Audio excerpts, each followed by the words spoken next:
मैं अगर वोट काटने की बात मेरे लिए कह रहे हैं तो उन्होंने क्या किया?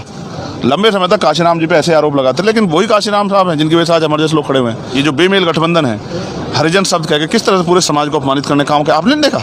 मैं डरने वाला थोड़ा ही हूँ, मैं तो पहले चरचर गोली खा के बैठा हूँ। मौत तो एक दिन आएगी, इसलिए अपने लोगों के अधिकारों के लड़ाई थोड़ी लड़ना बंद कर दूंगा।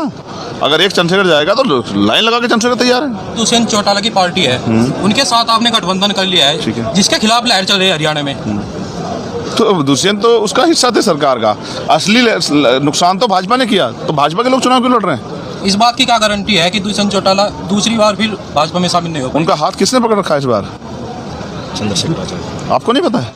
भाजपा कांग्रेस का यह कहना है कि चंद्रशेखर आजाद यूपी से वोट काटने के लिए हरियाणा में आए हैं। तो कांग्रेस वाले कौन से हरियाणा की पार्टी के लोग हैं, या जो भाजपा के लोग हैं वो यहाँ के कौन सी यहाँ की पार्टी के लोग हैं? उनकी तो पार्टी दिल्ली में, चलो मैं तो यूपी से आया हूँ, लेकिन वो तो दिल्ली वाले लोग हैं। उनको क्या पता? उनको कुछ लोग तो ये भी नहीं पता कि गन्ना वो दिल्ली में बैठ कर चर्चा करते हैं कि गन्ने पे चीनी कहाँ लगती है, आलू पेड़ के कौन से हिस्से में लगते हैं, फूल पे लगते हैं या कहीं फल के तौर पे आते हैं, गाजर कौन से हिस्से में उगती है, उनको तो ये भी नहीं पता दिल्ली वालों को। हम तो किसान के बेटे हैं, मेहनत कर समाज से आते हैं, संघर्ष करके यहाँ तक आए हैं, और उन्होंने मुझे रोकने के एडी चोटी का जोड़ नहीं लगाया क्या? मैं अगर वोट काटने की बात मेरे लिए कह रहे हैं तो उन्होंने क्या किया? उन्होंने पूरे जोड़ लगाया कि मैं हार जाऊं, लेकिन हारा तो नहीं ना। जनता, ये लोकतंत्र जनता के हाथ में है। ये अमीर लोग, राष्ट्रीय दल जनता को गुलाम ना समझे कि जनता की गुलाम इनके खिलाफ चलेगी। ये तो जो उनका काम करेगा उसके साथ चलेंगे। लंबे समय तक काशीराम जी पे ऐसे आरोप लगाते, लेकिन वही काशीराम साहब हैं जिनकी वजह से आज हमारे जैसे लोग खड़े हुए हैं। अगर काशीराम साहब इनकी बात सुनकर डर जाते या पीछे हट जाते तो समाज आज पैरों पे खड़ा होता, आज हम जैसे लोग तैयार होते। और इंडिया अलायंस दोनों को धूल चटाई, और जो तीसरी पार्टी यहाँ अलायंस में लड़ रही उनको भी। और आपने नहीं देखा INLD के मंच पे किस तरह से जो है उनके नेताओं ने ये जो बेमेल गठबंधन है, हरिजन शब्द कह के किस तरह से पूरे समाज को अपमानित करने का काम किया, आपने नहीं देखा? तो अभी भी अगर आज के 75 साल बाद भी हम यहीं खड़े हैं तो हम जिसका जवाब देना पड़ेगा। बहन जी ने फटकार लगाई है उसके बाद। आप फिर ना लगा दी तो फिर समाज पूछता, लेकिन क्या उनको पहले से नहीं बता सके कि भाई शब्द का प्रयोग नहीं करना है? या उन जो पार्टियां जो है इतने लंबे समय से उनके अलायंस में पहले भी अलायंस का प्रयास किया, उनको नहीं पता कि इस समाज को इस वर्ड से तकलीफ होती है, अपमानित महसूस करता है समाज अपने आप को, और ये नहीं स्वीकार करता इस वर्ड को।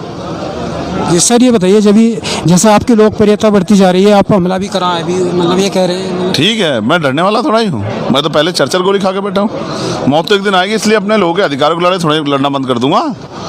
लड़ता रहूँगा, मेरे बाद सोहेल लड़ेगा, मनदीप लड़ेगा, नए लोग तैयार हो रहे हैं, कमल वालिया जी, तमाम लोग हैं। अगर मेरे जैसा एक आदमी चला भी जाएगा तो क्या फर्क पड़ेगा? मेरी बात को आप याद रखना, आंदोलन तो चलता रहेगा।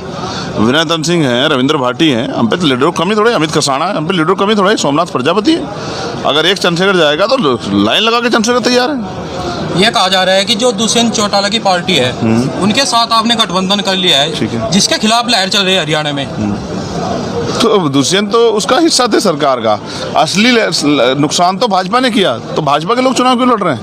वो कह रहे हैं कि भाजपा के लोग तो कह रहे हैं कि वो सरकार बनने का वादा कर रहे हैं। यहाँ कानून नहीं बने थे, जो 3 कृषि कानून वो दिल्ली में बने थे, और बहुत सारे ऐसे नेता हैं जिन्होंने वोट दिया था उस समय, और वो आज कांग्रेस के साथ मिलकर चुनाव लड़ रहे हैं।